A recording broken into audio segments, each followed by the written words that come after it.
खरं म्हणजे मुख्यमंत्री महोदय, काल मला इंस्टाग्रामवर आणि सोशल मीडियावर असं बघायला मिळालं की उबाठाचे जे बाळराजे आहेत त्यांनी सांगितलं की हे सगळं आम्ही केलं आणि आमच्या कामाचं श्रेय हे घेतायत। पहिल्यांदा तर त्यांना सांगतो, आम्ही दुसऱ्याच्या कामाचे श्रेय घेणारे लोक नाही आहोत। जे आम्ही करतो त्याचं श्रेय आम्ही या ठिकाणी घेतो। आणि हे जे संपूर्ण काम आहे, खरं म्हणजे मला या निमित्ताने सांगितलं पाहिजे की या कोस्टल रोडची संकल्पना काही नवीन नव्हती। अनेक वर्ष ही संकल्पना या ठिकाणी होती। मला आठवतं सन्मान्य उद्धवजींनी तर 2 महानगरपालिकेच्या निवडणुका कोस्टल रोडचं प्रेझेंटेशन दाखवूनच पार पडल्या। कोस्टल रोड कधी झालाच नाही। आणि हे देखील सांगितलं पाहिजे की 2004 ते 2014 दादा राज्यामध्ये आणि केंद्रामध्ये यूपीएचं सरकार होतं।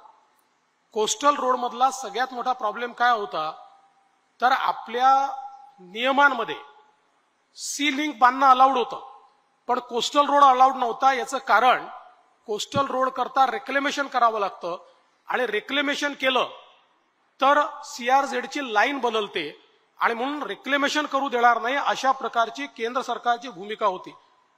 मी अनेक सन्माननीय मुख्यमंत्री आणि विशेषतः जे शेवटचे मुख्यमंत्री यूपीएच्या काळातले महाराष्ट्रातले होते त्यांना ड्रीम प्रोजेक्ट म्हणून दिल्लीला जाताना बघितलं।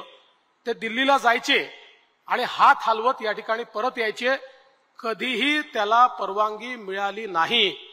मोदी सरकार आलं आणि राज्यामध्ये महायुतीचं सरकार आलं, त्यानंतर आम्ही या प्रवासाला सुरुवात केली। मला आजही आठवतं 5 बैठका केंद्र सरकारसोबत झाल्या आणि यातल्या प्रत्येक प्रॉब्लेमचा सोल्युशन आम्ही त्या ठिकाणी काढू लागलो। ज्यावेळेस असा विषय आला की ठीक आहे आम्ही रेक्लेमेशनला परवानगी देऊ, पण रेक्लेमेशनमुळे या ठिकाणी सीआरझेडची लाईन बदलेल, आम्ही त्यांना अंडरटेकिंग दिलं। आम्ही सांगितलं आम्ही सीआरझेडची लाईन बदलणार नाही, कोस्टल रोड झाला तरी सीआरझेडची लाईन तीच असेल, अशा प्रकारचं पहिल्यांदा आम्ही त्यांना एक हे अंडरटेकिंग दिलं।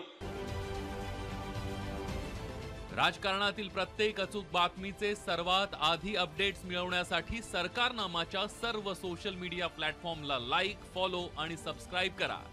तसंच सर्व नोटिफिकेशनसाठी बेल आयकॉन प्रेस करायला विसरू नका।